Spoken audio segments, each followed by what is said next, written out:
This episode of Back to the Roots podcast is brought to you by Byron Seeds. The folks at Byron Seeds believe organic requires a different perspective, plan, and approach. Organic isn't simply a different type of product or even a different way of farming. It's a different way of thinking, planning, commitment. It's a different philosophy on how to feed the world. Many won't understand, but the people at Byron Seeds do. We're owned by organic dairy farmers. We not only have the product, but we plan, manage, and execute organic. We speak your language, we share your struggles, and we laud your successes. Organic isn't a way of doing business, it's a community. We learn from each other. We're in this together.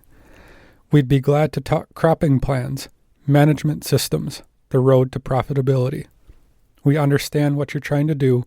We're farmers just like you. Visit us at byronseeds.net or give us a call at 800-801-3596. And thanks to Byron Seeds.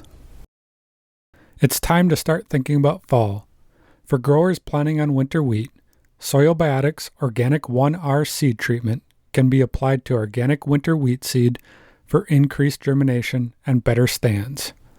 Also, ask us about fall-applied Soil Biotics Soil Boost.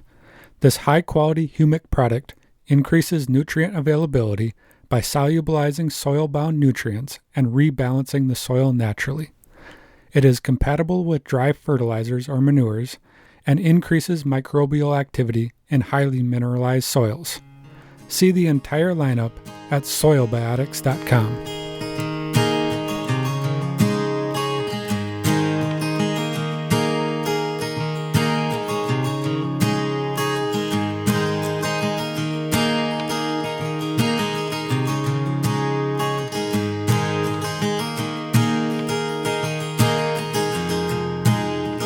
Everyone, this is Ann from Plums County, Ohio. This finds it a lovely midsummer day, forenoon. The sun is brightly shining. The past 2 months have, of course, like it always is on a farm, it's been quite busy. We harvested our oats, which we use with a pool-type combine. They did very well, and we got lots of nice straw. The pastures are clipped mostly. Third cutting hay is done, with the exception of we are doing one field today that we had grazed it. After second cutting, we grazed it. And then now that it's grown, given us enough time, we are wanting to do that into dry bales for the cows and also some for the horses. So if it doesn't rain, we should be able to get that in. We are also drying off cows right now. So our cow numbers are down quite a bit. We start freshening in September. So it gives it a nice break because right now, my focus is more on the gardens than in the fields. The main field work is done, and my garden is, like most gardens are right now, producing bountifully, and it's time to preserve and do some. We were actually talking the other day, I said, we almost have more food than we can eat right now. Of course, we preserve a lot, but there's just so many good things to eat. I was canning green beans. Those are past now. And cucumbers, our children love pickles on their sandwiches during the winter, like their school lunches. And we were totally out. So I'm doing all the different kinds of cucumbers, pickling them. And broccoli, this was my first year of very successfully raising broccoli. I bought a screen. I had bought it for the blueberries, but it wasn't large enough. So I put hoops over my broccoli when I planted it and covered it with screen and tightened down the edges. And I could not believe the broccoli I got. And I think it was all because of lack of insects. I also had some that didn't go under the screen, and I didn't even bother harvesting it. I tossed it to the horses because it was just wormy and yuck. But the broccoli I got was incredible. So I was really excited about that. So if you cover it, you'll get good broccoli, or that's my theory. Maybe it was just the year, timely rains. We're having our first ripe tomatoes and peppers, and we planted 2 peach trees here 3 years ago, and they have got some really nice peaches that just aren't quite ripe yet. So we are pretty excited about that, as well as sweet corn. We have a large sweet corn patch. Usually we plant it on the edge of the field corn, so that when we want to chop our corn, we don't have to cut it off by hand, so we don't waste the stalks. We'll just do our sweet corn, and then we'll run over it with a brush hog, and then the field's open, ready to go. And this year, Kevin was planting corn, and I was working around the house. All of a sudden, I thought, oh, I forgot to tell Kevin to plant the sweet corn. I ran out to the field, and he was doing the last round of planting, and he was coming up the center of the field, which usually we put it on the edge. So at the center of the field, there's a grass, trying to think the English word for it, a grass barrier. Waterway, thank you. A grass waterway. So we put the sweet corn in the hoppers and did 4 rows, but it didn't go all the way to the end of the field. So we ended up doing field corn again. So my sweet corn is surrounded by field corn. Now, one would think in the middle of a 12-acre field, there would be no predators. Coon could never find that, but they did. So my dad traps coon, and he starts when the ears are starting to form. He traps coon. He's got 4 so far, and now they kind of seem to leave the patch alone. Once we're done harvesting, we'll pull the traps and we'll let them clean it up. But we want to get ours first. Another thing that we have right now that we just love, and those are plums. Years ago, when my father was a young married man, there used to be French Catholics settled in this area, and they would talk the same dialect as we did, and a dialect of German, and they used to help each other fill their silos. And this one family had this incredible plum tree that they had, I think, brought along when they came over from France. And my father found they bear truly from their seeds, and so my father found one that they had growing in their garden. He brought it home and planted it, and they are just the best plums. They're not a deep purple; they're more of a reddish. And the tree it doesn't bear every year, but this year it is just loaded. So, but it's preserving a plum, canning them, they get really mushy. So we just have to eat and share with all we've got, because I don't think there's a good way of preserving them, or I haven't found one. Another thing that we also are doing right now when we're harvesting is we have lots of elderberry plants in fence rows, and we have a rock pile. There are elderberry plants there. And my mom makes an elderberry tonic for winters, during the winter if we aren't feeling quite well, and it's actually really tasty. The children love it. So I'll give you that recipe. You take 3 cups of elderberries and cover them with water, simmer them for about half an hour, and then mash them and strain them. And then once it's not boiling anymore, after you've strained it, then add 1 cup. We use raw honey. You don't want it boiling because that ruins some of the helpful enzymes in honey, but just let it hot enough so that you can easily dissolve the honey. And so that is not a tonic that my children dislike during the winter if they're not feeling well. So that's always a big hit with elderberries. And it always feels so good to make something yourself. It just seems to mean more and work better, I guess. Other than that, not too much has been going on. We had gotten 2 goats for the children's birthday, and we decided we kind of felt sorry for them having them in a small pen, so we decided we're just going to let them be free-range goats. They're kind of shy. They kind of stayed around the barn. Well, last evening I came back we bought a riding horse, and I went riding with our youngest son. I came back, and I had these large, beautiful red geranium plants, and they hit one of those planters and ate everything except the stalks, the leaves, the flowers. It looks atrocious. I'm hoping it'll shoot back out again and be okay. But I tell you, the goats are spending the day inside for a little while here, or maybe put them on a leash. You feel kind of bad, but if they're going to start doing things like that, they have to be contained. We're also dog sitting for a friend of mine. The dog is due to have puppies here next week, so it's a Bernese mountain dog, and they needed someone to have it while it has puppies. So we decided to just for the fun of it, the children are all excited, and I'm hoping nothing goes wrong. We've never had a dog with puppies before, and it's not ours, so I hope they know their risks. Soon, the end of August 30th, the 2 youngest children will be going back to school. So they're taking in Kevin took the skid loader down to the creek, and he made a big swimming hole for them. So they're spending all the time they can down there before it's time to head back to the books.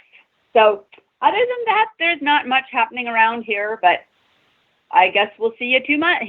We'll hear from you 2 months from now. Thank you. Hey, Ann, I have one follow-up question from the last update. How is Ben's new cat doing that he is helping with the rats? He's been spending time training the older cat, Dr. Bob, and the other Fluffy they're not nearly as fast, but he has continued to catch some rats. He was hoping this dog would be a ratter, but I mean, it's a big, huge, clumsy dog, and I don't think it would be nearly fast enough for the rats. Last evening, my brother was here, and they gave us 3 kittens, and he said, "Mom, you should see that one Pounce. I'm pretty sure I can train her to get rats." But he does catch them, not as frequently. Mary was best, but the others he's getting them trained, and they're catching some rats. Good deal.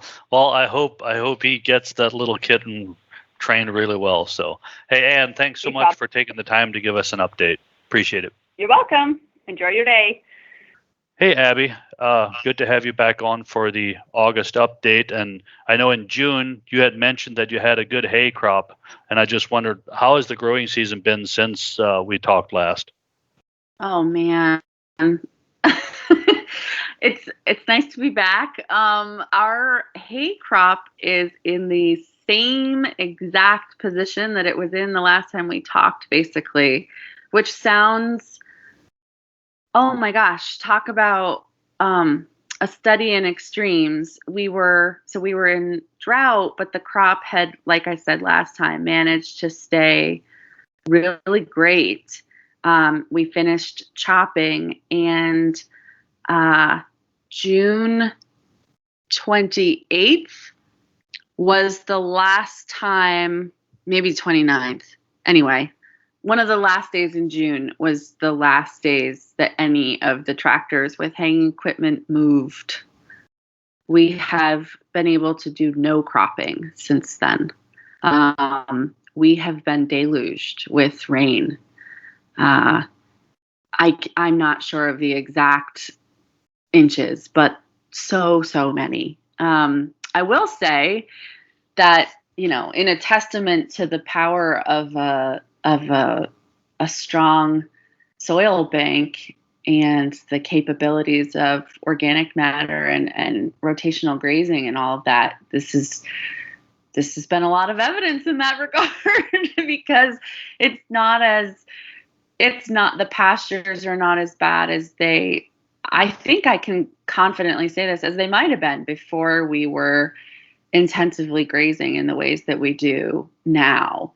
But it is like a wet sponge anywhere that you go. And actually, Dad called me a bit ago and said that he and Mackenzie, our dairy grazing apprentice, are going to go over to the field where we left all of the tractors and try to see if they can get some first cutting baleage done.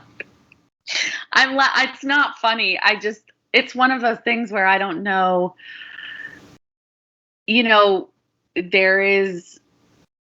I think that's one of the most humbling and sort of amazing things about farming is that if it's in regards to nature or the weather, there's nothing you can do. And the best that you can do is try to weather it as gracefully and graciously as you can. And so we are trying to do that, but it's concerning. So fingers crossed we can get some baleage in today. Are you making that like hay in a day where you mow it in the morning and bale it that evening, or how do you do that? We do sometimes. We do right now. I'm afraid that might be what we have to do most of. I wish I had the acreage off the top of my head, but I mean, we haven't even cut all of our fields once. So we still have a lot of feed to make. And we do thankfully have the capability with the baler that we have to do the hay in a day. So yes, we'll cut it they'll cut it and bale it and wrap it tonight, right before dark. And how do you make most of your own hay? All of your own hay? Historically, I'm really hoping we can make that happen. Like I said in whichever update it was in the spring, we nearly ran out of feed this year for the first time ever.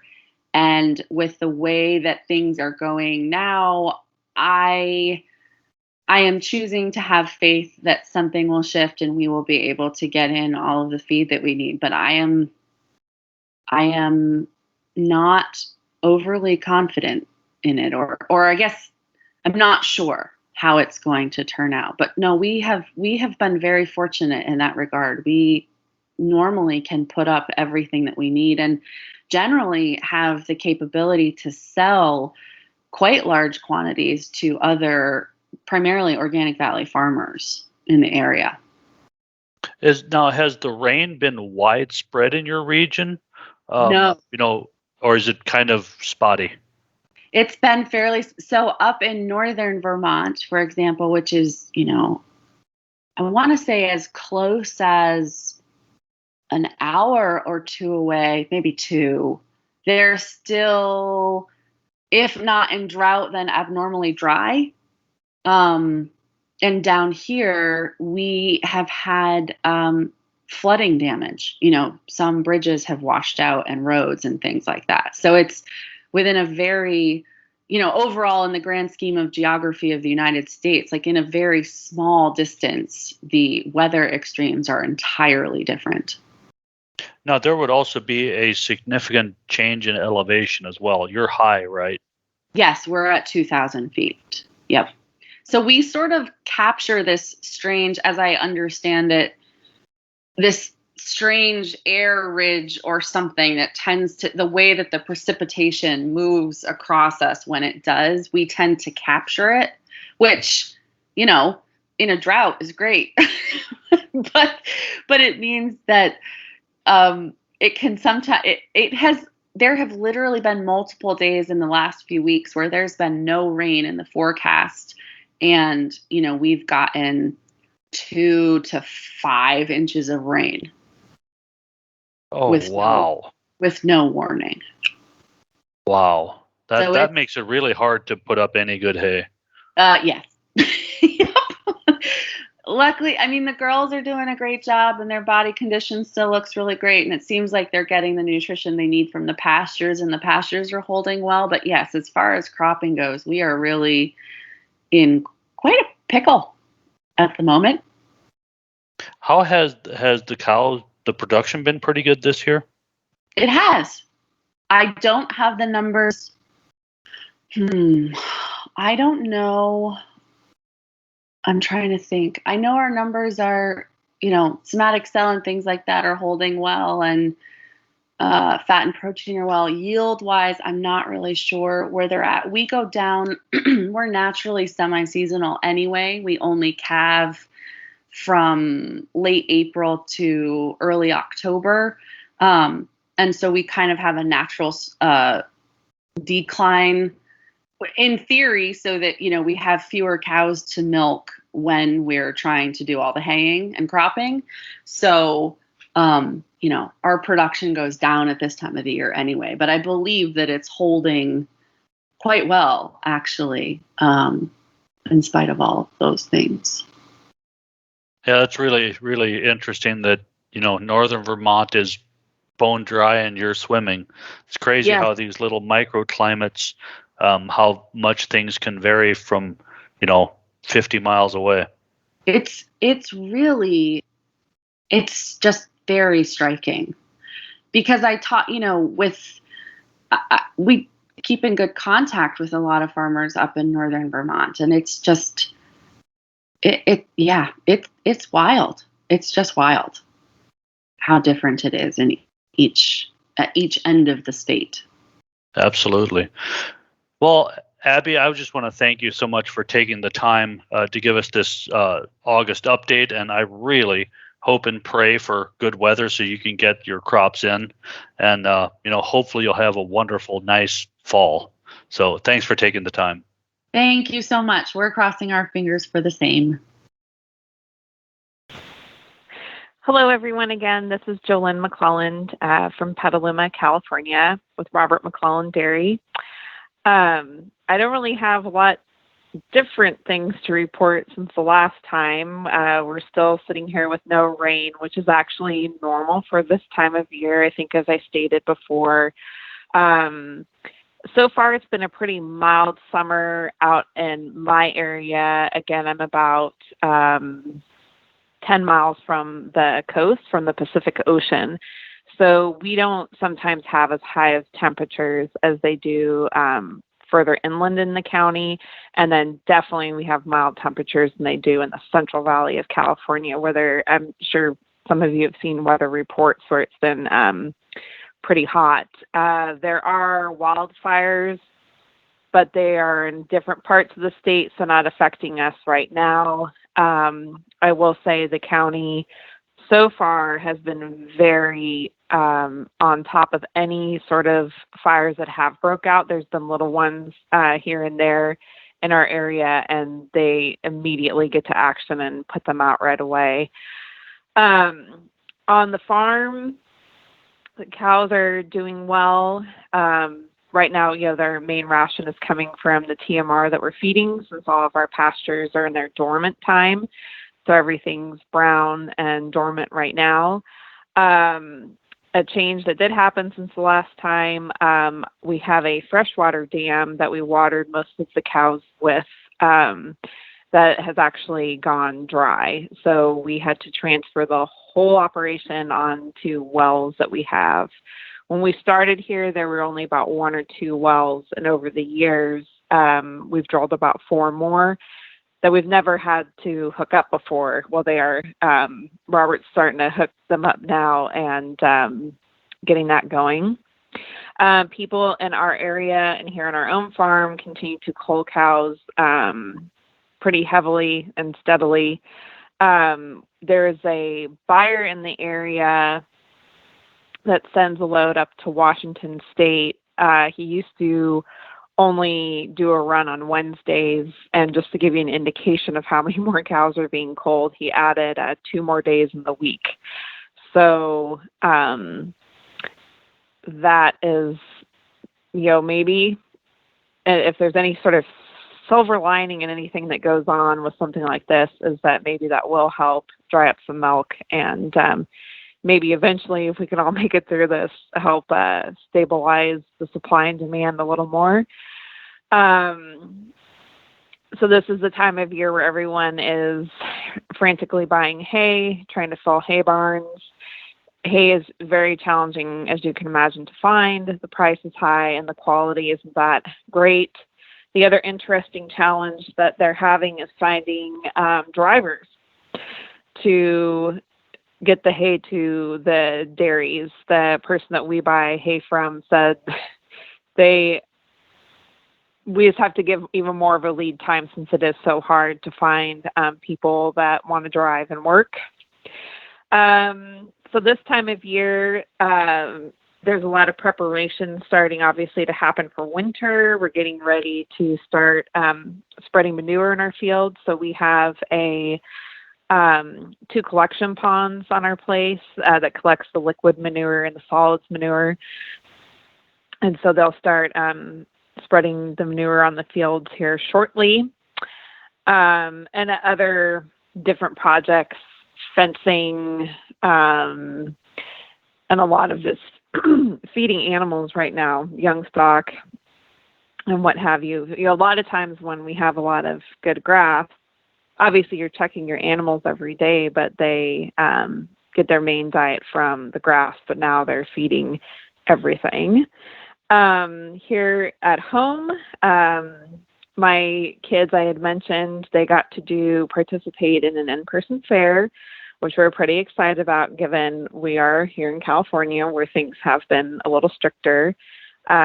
Each boy took 2 market hogs each to our local county fair, and the hogs sold on Sunday. And it was a great time had by all, and the hogs sold well. And it was just nice to be back and making those memories and seeing friends. And For my kids, school starts in person on August 18th, and from what it sounds like, they will not have to still honor 6-foot distancing or limited class sizes, but they will have to wear masks, it sounds like, as far as I know. So that's all that I have from here. Do you have any questions, Mike? I was wondering, you mentioned all the water. Now, I've heard that there's some farmers out there that have to haul water. Do you have wells that you can get enough water out of? As of now, our wells are keeping up. And yes, there are neighbors who have been hauling water for over a year. Now, granted, some of these places, it isn't a rare occurrence that has to happen. Some of these farms, maybe like for a couple months, would have to haul water as summer started to come to an end. But to have to do it all year is definitely unprecedented. And there are more neighbors now who've never had to haul water before who are hauling. So they, depending on where you live, you're getting it from the city municipalities, and different areas that the county has access to water, different lakes or places like that. So, yeah, that's that situation. But so far, I don't want to jinx it, but so far we're okay. Mm-hmm. And you're still just bone dry. I mean, you haven't gotten any relief? Bone dry. Now, this morning there was a heavy misty fog, but that is definitely not enough to make up for. If you mention a heavy misty fog, you know, as a positive, you are dry. Wow. Yeah. Yeah. And it's when you look at across the country, like Abbie Corse in her report said, they've just been swimming for the last 2 months. They haven't been able to make any hay. It's just rained all the time. And, you know, she's on the complete opposite end of the country. And then it seems like there's areas in the Midwest that are super dry. I even feel bad saying this, but we've had pretty much a perfect summer because we've had moisture in July and now in August that the pastures are still growing. And I know if you go, you know, a couple hours west, they were a little dry and then they're wet. But overall, this has just been great. But to hear other regions, it's kind of extremes all over, it seems like, except here, which I'm thankful for. Again, we're used to not having rain in the summer. And I know that is something that is not normal across the country. So we're used to pastures being dormant in July, August, September. We're used to not getting showers. It's just we did not get enough during our rainy months of November, December, January, you know, through April, May. That's what we're paying for now. So hopefully we will get a wetter winter.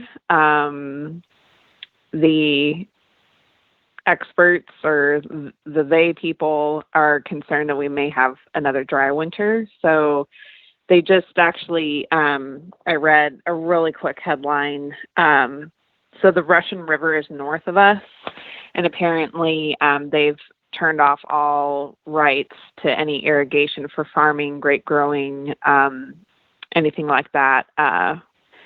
For now, they just announced that and like in this report, it said that they are concerned about that winter being dry. So I hope that all of their weather modules and things are wrong, and we do make up for some rain here. Yeah, well, I am really hoping and praying for a nice wet winter to replenish. So I really appreciate you taking the time to give this report, and I hope you have a good rest of the summer, or better, I should say, than it has been. So thanks again. Great, thank you. This episode was brought to you by Soil Biotics, providing full circle improvement for soil health and plant growth naturally.